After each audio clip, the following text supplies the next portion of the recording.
Hello friends, welcome to Adhyay institute. तो आज हम लोग बिहार बोर्ड क्लास 10th के लिए जो एग्जाम होने वाला है ना, उसके लिए जो विद्युत चुंबक है ना, विद्युत धारा के चुंबकीय प्रभाव, उसके कुछ वस्तुनिष्ठ प्रश्न को लेके आए हैं। इसमें हम लोग जो है 19 क्वेश्चन को सॉल्व करेंगे। ठीक है, देखिए, और कुछ चीजें सिखाएंगे भी आपको जो आपके एग्जाम के लिए इंपॉर्टेंट है। वैद्युत चुंबकत्व की खोज सर्वप्रथम किसने की थी, है ना? तो इसके बारे में सर्वप्रथम और स्टेड एक्सपेरिमेंट हुआ था। उन्होंने अचानक खोज हो गया था कि अगर किसी धारावाहिक चालक से अगर धारा प्रवाहित होता है ना, यानी एक कंडक्टर है, किसी चालक से धारा प्रवाहित करते हैं, तो क्या करता है वो अपने चारों तरफ एक विद्युत क्षेत्र उत्पन्न करता है। तो अरस्टेड थे, याद रखिएगा। निम्न में से कौन चुंबकीय पदार्थ नहीं है? लौह चूर्ण, कोबाल्ट, निकेल, एल्युमिनियम। तो ये जो एल्युमिनियम होगा वो होगा, निकेल, कोबाल्ट और लौह चूर्ण ये क्या है? ये चुंबकीय पदार्थ है। ठीक है, एल्युमिनियम चुंबकीय पदार्थ नहीं है, याद रखिएगा। चुंबकीय क्षेत्र किस प्रकार की भौतिक राशि है? तो चुंबकीय क्षेत्र में देखिए, भौतिक राशि दो तरह का है, सदिश और अदिश। सदिश वो होता है जिसमें दिशा भी होता है और परिमाण भी होता है, और अदिश वो होता है जिसमें केवल परिमाण होता है। तो चुंबकीय क्षेत्र की दिशा भी होती है। तो चुंबकीय क्षेत्र एक सदिश राशि है, याद रखिएगा। चुंबकीय क्षेत्र एक सदिश राशि है। पृथ्वी पर स्वतंत्र रूप से लटकी चुंबक किस दिशा में स्थिर हो जाती है? तो अपने को पता है कि अगर किसी चुंबक को छोड़िएगा तो ये उत्तर दक्षिण दिशा में जाके स्थिर हो जाती है। उत्तर दक्षिण दिशा में। इसका आंसर होगा सी नंबर, उत्तर दक्षिण दिशा में ये जाके रुक जाता है। अस्थाई चुंबक किस प्रकार पदार्थ से बनाए जाते हैं? नरम लोहा, कठोर लोहा, पीतल, इनमें से कोई नहीं। तो अस्थाई चुंबक बनाने के लिए हम लोग क्या किस चीज का इस्तेमाल करते हैं? स्टील का, यानी कठोर लोहा का इस्तेमाल करते हैं। अस्थाई चुंबक। अस्थाई चुंबक हो जाएगा तो नरम लोहा जो परिनालिका में उपयोग करते हैं, जिसको कोर कहा जाता है। ठीक है। चुंबकीय क्षेत्र का मात्रक, तो एम्पियर तो धारा का होता है, वाट का तो पावर होता है, वोल्टेज का वोल्ट होता है, तो टेस्ला हो जाएगा। देखिए, और कभी याद कर लीजिए, विद्युत धारा का मात्रक एम्पियर, पावर का वाट होता है, शक्ति का मात्रक वाट, और वोल्ट क्या होता है? विभवांतर का मात्रक वोल्ट हो जाएगा। तो विद्युत चुंबकीय क्षेत्र का जो मात्रक हो जाएगा वो हो जाएगा टेस्ला। विद्युत चुंबक है, विद्युत चुंबक ये अस्थाई चुंबक है, अस्थाई चुंबक है, ए और बी दोनों है, कोई नहीं। तो विद्युत चुंबक जो होता है वो अस्थाई चुंबक है। क्यों इसको अस्थाई चुंबक क्यों कहा जाता है? क्योंकि इसमें जब तक धारा प्रवाहित कीजिएगा, जब तक विद्युत धारा प्रवाहित होगा, वो चुंबक की तरह गुण उसमें रहेगा, और जैसे ही धारा प्रवाहित होना बंद हो जाएगा उसका चुंबकीय गुण खत्म हो जाता है ना। इसीलिए इसमें नरम लोहा का यूज किया जाता है, क्योंकि उसको आसानी से मैग्नेटाइज और डीमैग्नेटाइज कर सकते हैं, यानी आसानी से उसको चुंबकित और विचुंबकित कर सकते हैं। ठीक है। चुंबक के सजातीय ध्रुवों के बीच किस प्रकार का बल लगता है?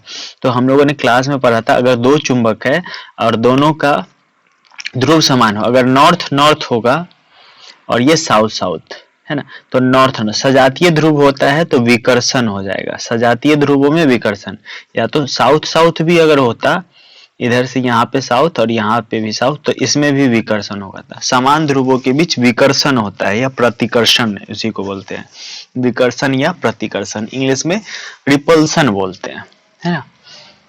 चलिए, चुंबक के विजातीय ध्रुवों के बीच का बल होता है। विजातीय ध्रुव मतलब अलग अलग, ये नॉर्थ पोल है, यानी उत्तरी ध्रुव है, और ये दक्षिणी ध्रुव है, तो इन दोनों के बीच क्या हो जाएगा? आकर्षण होता है, आकर्षण बल काम करता है। अगर दोनों अलग अलग ध्रुव होगा तो आकर्षण बल होगा, और दोनों ध्रुव समान हो जाएगा तो विकर्षण बल काम करेगा। ठीक है, आगे बढ़ा जाए। चलिए, चुंबकीय क्षेत्र रेखा के संबंध में क्या सत्य है? तो चुंबकीय क्षेत्र रेखा के गुण, ये लिखने को भी आपके एग्जाम में 2 नंबर में आ सकते हैं। चुंबकीय क्षेत्र रेखा के गुण क्या क्या होते हैं? चुंबकीय क्षेत्र रेखा के संबंध में क्या सत्य है? चुंबकीय क्षेत्र रेखा उत्तरी ध्रुव से प्रकट होती है और दक्षिणी ध्रुव पर विलुप्त हो जाती है। क्या गुण है इसका? चुंबकीय क्षेत्र रेखा जो होती है उत्तरी ध्रुव से प्रकट होती है और दक्षिणी ध्रुव पर विलुप्त हो जाती है। दूसरा है कि चुंबकीय क्षेत्र रेखा दक्षिण ध्रुव से प्रकट होती है, उत्तरी ध्रुव पर विलुप्त हो जाती है, और चुंबकीय क्षेत्र रेखा बंद वक्र बनाती है। तो ये बात तो सही है, चुंबकीय क्षेत्र रेखा बंद वक्र बनाती है, लेकिन और भी बात है, अगर ये बंद वक्र होगा तो ऐसा होगा, देखिए ध्यान से, चुंबकीय क्षेत्र रेखा जो होता है ना, ये उत्तरी ध्रुव से निकलती है और दक्षिणी ध्रुव पर खत्म नहीं होती है, दक्षिणी ध्रुव पर आके रुप्त होती है और फिर अंदर से, चुंबक के अंदर से होते हुए दक्षिणी ध्रुव से उत्तर ध्रुव, है ना, तो ये वन वक्र बनाती है। तो आपसे याद रखिएगा, चुंबक का जो चुंबकीय क्षेत्र रेखा होता है, चुंबक से बाहर उत्तरी ध्रुव से दक्षिणी ध्रुव की ओर और चुंबक के अंदर दक्षिणी ध्रुव से उत्तरी ध्रुव की ओर होता है। ये क्वेश्चन आपको, है ना, एनटीएससी जो एग्जाम होता है ना, जस्ट वहां से एनटीएससी एग्जाम में पूछा हुआ क्वेश्चन है, याद रखिएगा कि चुंबक के अंदर जो चुंबकीय क्षेत्र रेखा की दिशा होता है वो किधर से होता है, तो ये होता है दक्षिणी ध्रुव से उत्तरी ध्रुव की ओर, और चुंबक के बाहर जो होता है वो उत्तरी ध्रुव से दक्षिणी ध्रुव की तरफ होता है ना। और चुंबकीय क्षेत्र रेखा जो होता है ये बंद वक्र बनाती है, याद रखिएगा। किसी विद्युत, तो ये दो बात लिख सकते हो, क्या क्या लिख सकते हो कि चुंबकीय क्षेत्र रेखा एक बंद वक्र बनाती है, और दूसरा गुण अगर लिखने को बोला 2 नंबर क्वेश्चन में तो लिख लीजिएगा, चुंबकीय क्षेत्र रेखा जो होती है चुंबक के बाहर उत्तरी ध्रुव से दक्षिणी ध्रुव की तरफ होती है तथा चुंबक के अंदर दक्षिणी ध्रुव से उत्तरी ध्रुव की तरफ होती है, ठीक है। और किसी बिंदु पर खींचे गए स्पर्श रेखा चुंबकीय क्षेत्र की दिशा बताती है।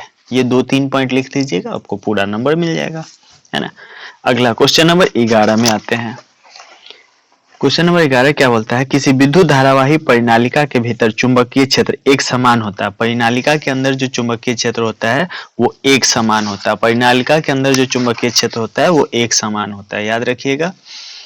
विद्युत धारावाही परिनालिका के भीतर उत्पन्न चुंबकीय क्षेत्र की प्रबलता बढ़ाने के लिए परिनालिका के भीतर किस पदार्थ को रखा जाता है। तो हम लोग पढ़े थे परिनालिका के भीतर नरम लोहा को रखा जाता है, और ये भी पढ़ाए थे क्लास में B = μ0 Ni, फॉर्मूला पढ़े थे हम लोग। B क्या है, चुंबकीय क्षेत्र, है ना, कि जो मान है वो किस किस पर निर्भर, तो धारा पर निर्भर करता है। आई क्या है, धारा के समानुपाती होता है। और एन क्या है, एन जो होता है वो number of turns per unit length, मतलब इकाई लेंथ में कितना घुमाव है, कितना फेरा, लपेटा कितना है, इकाई लेंथ में कितना लपेटा है उस पे। और ज्यादा लपेटा कीजिएगा तो लपेटा मतलब उस पर कितना बार लपेटा हुआ है, अगर कुछ यूनिट लेंथ में, इकाई लेंथ में अगर इसका लपेटा जो है वो बहुत ज्यादा हो जाएगा तो क्या हो जाएगा, वहां पे उसका चुंबकीय क्षेत्र की प्रबलता ज्यादा हो जाएगी। और म्यू नॉट क्या है, ये जो पदार्थ है उसकी प्रकृति कैसी है उस पर निर्भर करती है। तो ये भी पूछ सकता है कि परिनालिका के भीतर जो चुंबकीय क्षेत्र है परिनालिका में उसको बढ़ाने के लिए क्या क्या किया जा सकता है। तो उसके नंबर ऑफ टर्न को बढ़ा सकते हो, फॉर्मूला से देख के बता सकते हो, उसके नंबर ऑफ टर्न को बता सकते हो, उसके लपेटों की संख्या को, उसमें विद्युत धारा जो प्रवाहित हो रही है उसके परिमाण को बढ़ा के, और उस चुंबकीय पदार्थ की प्रकृति, इन तीनों पर निर्भर करता है। विद्युत धारा उत्पन्न करने की युक्ति को कहते हैं। विद्युत धारा किससे उत्पन्न करते हैं, जनरेटर से, जनित उसको बोलते हैं। इसमें क्या होता है, विद्युत जनित में क्या होता है, विद्युत जनित में यांत्रिक ऊर्जा को विद्युत ऊर्जा में रूपांतरण किया जाता है। तो पूछेगा विद्युत जनित से क्या समझते हैं, तो विद्युत जनित की ऐसा युक्ति है जिससे यांत्रिक ऊर्जा को विद्युत ऊर्जा में परिवर्तित किया जाता है। चुंबकीय क्षेत्र द्वारा धारावाही चालक पर लगाए गए बल की दिशा किस नियम से निर्धारित किया जाता है। तो चुंबकीय क्षेत्र पर लगाए गए धारावाही चालक पर बल की दिशा फ्लेमिंग के बाम हस्त नियम से लगाया जाता है। याद कीजिएगा, फ्लेमिंग का बायां हस्त नियम और फ्लेमिंग का दाहिना हस्त नियम पढ़ के जाइएगा। बल की दिशा पूछ रहा है ना, तो अंगूठा बताता है ना, 3 उंगली, बाएं हाथ की 3 उंगली को परस्पर लंबवत इस प्रकार फैलाते हैं कि ये किसकी दिशा, चुंबकीय क्षेत्र की, और ये धारा की दिशा होती है, तो ये बल की दिशा बताती है। पढ़े थे ना, दाहिने बाएं हाथ की 3 उंगलियां कौन कौन, मध्यमा, तर्जनी और अंगूठा को परस्पर इस प्रकार लंबवत फैलाते हैं कि अगर तर्जनी चुंबकीय क्षेत्र की दिशा और मध्यमा धारा की दिशा बताती हो तो अंगूठा बल की दिशा बताती है। चुंबकीय क्षेत्र रेखा के किसी बिंदु पर विद्युत क्षेत्र की दिशा चुंबकीय क्षेत्र रेखा के लंबवत होती है, चुंबकीय क्षेत्र रेखा के उस बिंदु पर खींची गई स्पर्श रेखा के दिशा में होती है। ये चीज अभी बताए थे। चुंबकीय क्षेत्र के किसी दिशा पर खींची गई विद्युत क्षेत्र की दिशा, विद्युत क्षेत्र चुंबकीय क्षेत्र के किसी बिंदु पर विद्युत क्षेत्र की दिशा, अच्छा उस बिंदु पर खींची गई स्पर्श रेखा की दिशा में होती है। किसी विद्युत धारावाही चालक से संबंध चुंबकीय क्षेत्र की दिशा, विद्युत धारावाही चालक से संबंध चुंबकीय क्षेत्र की दिशा किस नियम से बताया जाता है? तो ये याद रखिएगा, ये मैक्सवेल का दक्षिण हस्त नियम से बताया गया था। दक्षिण हस्त अंगुष्ठ नियम का प्रतिपादन किसने किया था? दक्षिण हस्त अंगुष्ठ नियम का प्रतिपादन किसने किया था? तो मैक्सवेल का, है ना, मैक्सवेल का दाएं हस्त नियम। किसी धारावाही तार की कुंडली द्वारा उत्पन्न चुंबकीय क्षेत्र की प्रबलता निर्भर करती है। अभी बता रहे थे विद्युत धारा के फेरों की संख्या पे, विद्युत धारा के कुंडली के भीतर लॉक रोड पे, और विद्युत धारा कुंडली में प्रवाहित विद्युत धारा की प्रबलता पे, इन सभी पर निर्भर करती है। आपको 2 मार्क्स वाले क्वेश्चन में भी ये क्वेश्चन दे सकता है कि धारावाही तार की कुंडली द्वारा उत्पन्न चुंबकीय क्षेत्र की प्रबलता किन किन बातों पर निर्भर करती है। तो आप इसके सारे ऑप्शन सही लिख लीजिएगा, आपको 2 मार्क्स भी क्वेश्चन पूछ सकते हैं। वैद्युत चुंबकीय की खोज, वैद्युत चुंबकी की खोज किसने की थी? तो वैद्युत चुंबकीय खोज किसने किया था? फैराडे ने किया था। ठीक है, तो इसके आगे नेक्स्ट वीडियो में मिलेंगे, तब तक के लिए थैंक यू। और लाइक और कमेंट तो बनता ही है अपना, है ना, क्योंकि आपके लिए इतनी मेहनत कर रहे हैं तो आप भी करो, और वीडियो को लास्ट तक जरूर देखना, है ना। और इसमें से आपको हम जितने भी वीडियो दे रहे हैं वो छांट के क्वेश्चन बनाया जा रहा है, एकदम चुन चुन के क्वेश्चन ला रहे हैं, तो जरूर लड़ेगा, गारंटी के साथ लड़ेगा। अगर आप सारे वीडियो देख के जाते हो तो अच्छा मार्क्स उठेगा। ठीक है, फिर मिलते हैं नेक्स्ट वीडियो में, तब तक के लिए थैंक यू।